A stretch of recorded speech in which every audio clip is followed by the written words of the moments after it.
I started teaching when I was 13. I started teaching martial arts. The first success story I ever had was a student came to me and says that I was able to fight off my attacker because of what you taught me. That gave me a glimpse of the impact teachers can have on a person. It was absolutely amazing. You know, teaching pathophysiology at DCN, that's what I was good at, that's what I'm familiar with. But I wanted to be the type of teacher who would be able to advise students more personally. Kind of wanted to put my money where my mouth was and kind of walk the walk. And so I wanted to go to nursing school to be able to better relate to my students. I wanted to go to nursing school, so if I go through those struggles, if I figure out what worked for me, maybe I can help them figure out what works for them. When I enrolled in the program, I had already been teaching for about 6 years. And it was interesting because I would see the kids first quarter and I would tell them, like, I got a little secret and you can't find out until you do. And then third quarter, I'd just sit right next to one of them in class and participate in class, and then that's when it would click.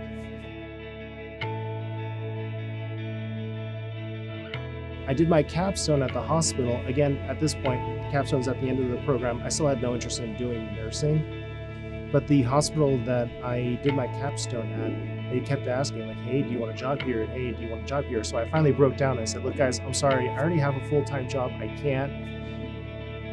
I remember the assistant director says, oh, we know. We actually read your resume. We're still offering you this job.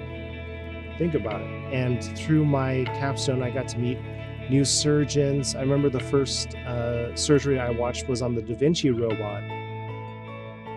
I thought it was so cool seeing the surgeon work on a robotic console with their fingertips manipulating 4 arms, and she removed this big ovarian cyst. It was about the size of a baseball with this machine, and I thought it was amazing. Being in the OR, it really kind of piqued my curiosity, so I kind of wanted to see where things went. So I took the job at the OR.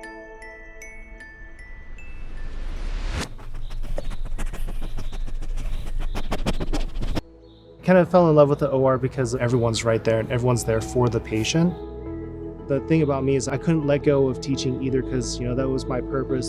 That's what I was good at. That's what I'm familiar with. So that's why I kind of ended up trying to do both and still doing both. Trying to meld both worlds, because you always kind of hear the complaint that academics doesn't teach to application. I'm in a very unique opportunity to be able to merge the two. Honestly, I wasn't anticipating getting into nursing, but really kind of shifted things dramatically in the long run. DCN has been absolutely wonderful in their support for me as both a faculty and a student. So I personally, sometimes I got overwhelmed between teaching full-time, trying to manage everything behind the scenes and doing classes. So sometimes I would need to drop out of a class and then take it next quarter. DCN was more than willing to accommodate that. Even now, as I'm transitioning more into the hospital, DCN has been very supportive in me pursuing that, so that way I can return for a master's and then teach more classes. So every step of the way I've been supported by DCN, and I'm very thankful for the support I have received.